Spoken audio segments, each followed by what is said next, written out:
আমরা ঠিক এই মুহূর্তে আছি রাজধানী গুলশান ১ নম্বর প্রবেশ মুখে ব্রিজের উপরে। আমরা এখানে সচরাচর সবসময় চেকপোস্ট থাকে।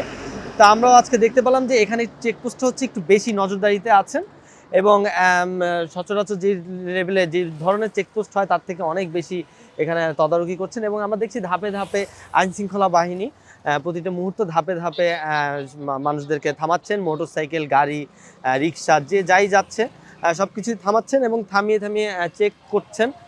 নিরাপত্তা দেশের সাধারণ মানুষের নিরাপত্তার স্বার্থে প্রতিটি মানুষকেই চেক করছেন। কে কোথায় যাচ্ছেন তারা জানতে চাচ্ছে এবং তারা শরীরের যথাযথভাবে শরীরের দেখেও চেক করছেন। আমরা এই যে দেখতে পাচ্ছি যে একটি মোটরসাইকেল এই মুহূর্তে থামিয়েছে এবং এখানে থামিয়ে তাদের যাত্রীদেরকে জিজ্ঞেস করছে যে তারা এত রাতে কোথায় যাচ্ছে এবং কি কারণে যাচ্ছে সবকিছু ডিটেল কাগজপাতি সবকিছু ডিটেল দেখেই আসলে চেক করছে। আপনারা জানেন যে দেশে বর্তমানে ঢাকা শহরে সহ বাংলাদেশে বিভিন্ন জায়গায় প্রচুর পরিমাণ চুরি, ছিনতাই, ডাকাতি বেড়ে গিয়েছে। তার প্রতিফলন হিসেবেই এখন আসলে আইন শৃঙ্খলা বাহিনীও যথাযথভাবে তৎপরতা পালন করছে এবং প্রতিটি মুহূর্ত রাত দিন ২৪ ঘন্টা এক করেই তারা আসলে এখানে বিভিন্ন পয়েন্টে চেক করছে যাতে সাধারণ মানুষ নির্বিঘ্নে নিশ্চিন্তে যাতে ঘুমাতে পারে। সেই সেই প্রচেষ্টাই আসলে আইন শৃঙ্খলা বাহিনী প্রতিটি মুহূর্ত পালন করে যাচ্ছেন। একটি মাইক্রোবাস তল্লাশির জন্য এখানে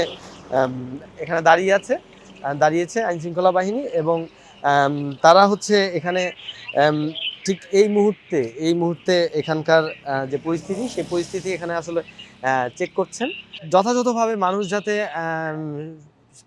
নির্বিঘ্নে যাতে ঘুমাতে পারেন আসলে সেই প্রচেষ্টাই আসলে অব্যাহত রয়েছে। প্রতিটি মুহূর্ত আইন শৃঙ্খলা বাহিনী অব্যাহত রেখেছেন। আমরা দেখছি একটি মাইক্রোবাস দেখছেন এবং পিছনে খুলে দেখানোর চেষ্টা করছে যে আইন শৃঙ্খলা বাহিনী দেখার চেষ্টা করছে যে আসলে অবৈধ কোনো কিছু আছে কিনা। আমরা দেখতে পাচ্ছি যে ব্যাগডালা খুলে দেখছেন। ঠিক এই মুহূর্তে আসলে চেকপোস্টে যেভাবে আছে আসলে, তবে এতটুকু বলে রাখি যে এখন কিন্তু আর আগের মতো ওইভাবে মানুষ যে নির্বিঘ্নে যে চলাফেরা করছে বিষয়টা কিন্তু তা নয়। এখন মানুষও অনেক সচেতন হয়েছে এবং চুরি ছিনতাই আগের থেকে কিন্তু অনেক বেশি কমে গিয়েছে।